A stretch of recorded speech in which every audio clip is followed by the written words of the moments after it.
De nuevo por aquí os presento un modelo que Arnold editó hace poco más de un mes, en varias topografías, además muy conocido y deseado por los modelistas ferroviarios.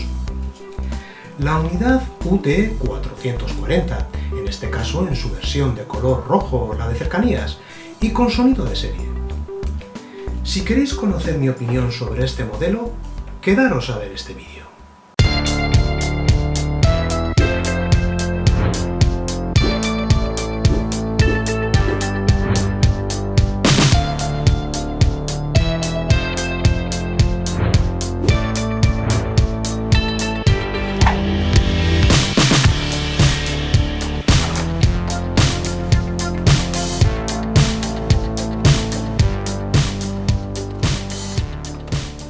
La serie 440 se encargó como parte del plan estratégico de Renfe 1972-75, con el que se pretendía alcanzar los 140 km/h en las principales líneas de la red y mejorar los servicios de cercanías de los grandes núcleos urbanos, dado que las series 433 a 438 anteriores habían quedado desfasadas, tanto en velocidad como en comodidad para los viajeros. La compañía llegó a adquirir un total de 225 unidades, cuyas primeras 30 fueron suministradas por el consorcio formado por CAF y Westinghouse España S.A., participando más tarde Macosa, GE y MTM, por falta de capacidad de las primeras en aquellos entonces. Durante los 40 años en los que fueron el pilar básico de los servicios de media distancia y cercanías, sufrieron distintas transformaciones, internas en cuanto a comodidad y mecánicas, hasta llegar a las 470. La primera de la serie causó baja en septiembre de 2000. En 1996 y 2005 se vendió una parte a Chile, 20, y otra a Brasil, 48. El modelo que edita Arnold, como podemos ver, está formado por 3 coches, al igual que la serie real. Uno de ellos está motorizado y tiene cabina en uno de los extremos. Originalmente este coche tenía un furgón para el transporte de paquetería y correos. Los otros 2, el remolque intermedio y un remolque con cabina. Cada uno dispone de 4 puntos de acceso enfrentados 2 a 2. El acabado, como puede observarse, es bastante bueno, con muchos detalles, asemejándose al modelo real, incluso en los testeros, enganches y bojes, aunque los más puritanos encontrarán las diferencias. Quizás, desde mi punto de vista, los pantógrafos son su punto más débil, al ser de plástico. Es cierto que cuando se hacen de este material se asemejan más al tamaño de los reales, son más pequeños, cosa que no ocurre con los metálicos, pero por la contra es más fácil que se desprendan o se rompan. Si bien el color rojo sangre lo disimula bastante bien y a simple vista no parecen de plástico. Una curiosidad de este modelo es su particular sistema de enganche entre coches, un conector transmisor de corriente de 3 polos que evita la necesidad de un segundo decoder, generalmente colocado en el coche de cola en modelos similares, para la transmisión de señal a las luces de este. Su longitud, que quizás no resulta la adecuada para modelos de este tipo por la separación que visualmente supone entre coches, permite un giro más cerrado, por lo que es apto para la circulación en curvas R1, aunque el fabricante sugiere intercalar tramos rectos entre curvas a contracurva para evitar descarrilamientos. Su manipulación requiere de cierto cuidado, dado su pequeño tamaño, si no queremos dañar los pines de conexión. El modelo a escala porta aros de adherencia en el coche motor, uno en cada uno de los bojes de forma cruzada.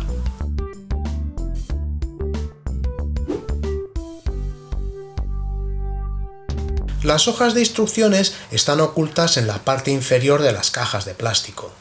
En la del coche motor viene un A4 impreso por las 2 caras, un lado en español y el otro en inglés, con los datos correspondientes a la programación de CVs y funciones del decoder.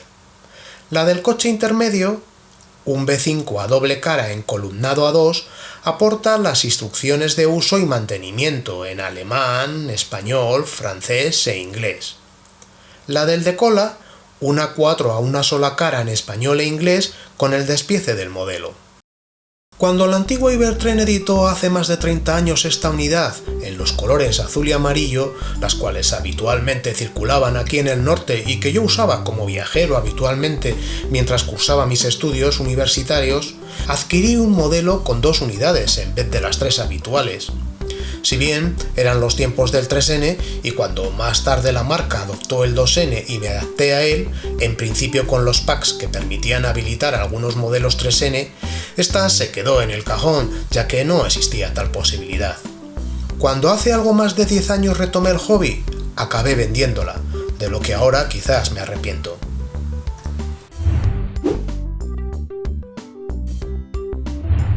Antes de acceder al interior, deberemos retirar el falso enganche delantero, que encaja a presión mediante unas pequeñas pestañas, uniendo así carcasa y chasis. Bastará tirar hacia afuera, pero habremos de tener sumo cuidado para no deteriorar los manguitos de plástico junto a él, lo que resulta un tanto difícil de no hacer. Ahora sí podremos acceder empleando los clásicos palillos con el fin de no deteriorar la carcasa, introduciéndolos junto a las pestañas de encastre.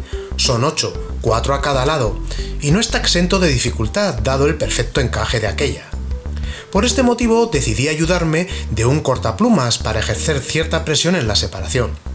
Hágase esto con cuidado, por supuesto, ya que a priori desconocemos la ubicación de los distintos elementos interiores y podríamos dañarlos. Entre esos elementos lo que más destaca es la placa base del decoder, en este caso con sonido de serie, apreciándose el encapsulado del altavoz y el decoder del tipo NES 18.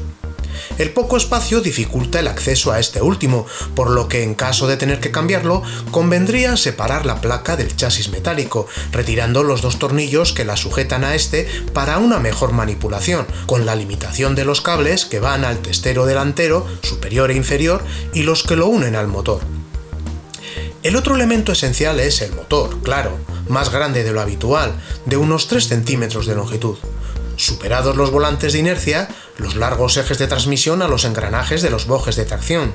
Hay que precisar que los piñones de los bojes son también de plástico, lo cual puede presuponer un deterioro más rápido que los metálicos tras horas y horas de rodaje.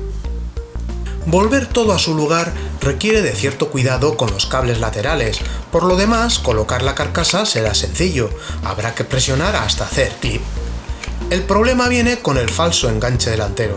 Al tratarse de una pieza tan pequeña, resulta sumamente difícil encajarla en su agujero debido a las pequeñas pestañas, que no nos dejan una posición clara para hacer efectiva la debida presión. Por esto mismo, desaconsejo hacer esta maniobra, salvo que sea estrictamente necesario, para no deteriorar ninguna de las piezas.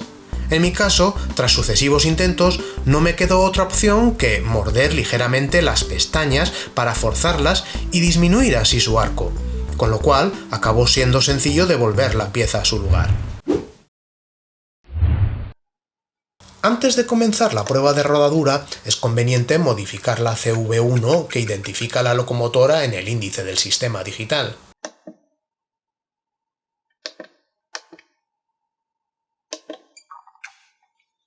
Este modelo adolece de un curioso problema de partida, y es que el decoder no está convenientemente programado de cara a presentar el combinado de luces en el cambio del sentido de la marcha de la cabeza de cola.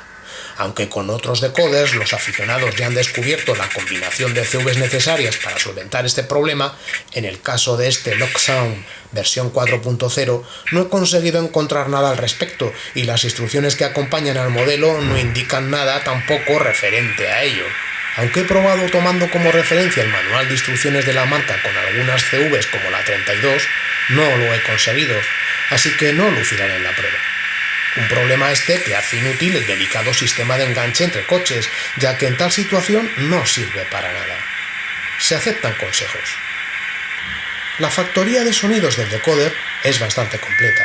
Dispone de 27 funciones, aunque solo 21 están programadas, más que suficientes para las que normalmente se tiene acceso directo desde los mandos habituales.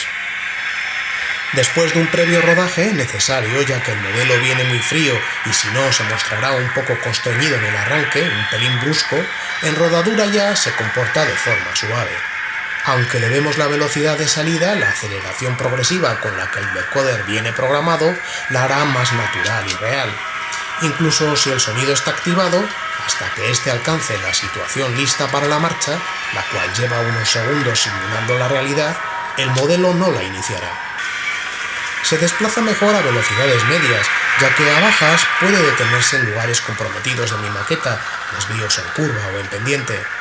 La velocidad máxima con que el decoder viene programada no permitirá al modelo alcanzar velocidades elevadas, más conforme a la realidad, lo que a su vez deja al modelo lucir visualmente.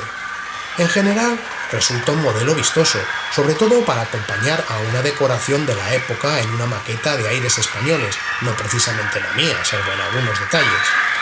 En definitiva, un modelo que ya debe estar haciendo la delicia de los aficionados, ya que a estas fechas resulta difícil encontrarlo en las tiendas especializadas.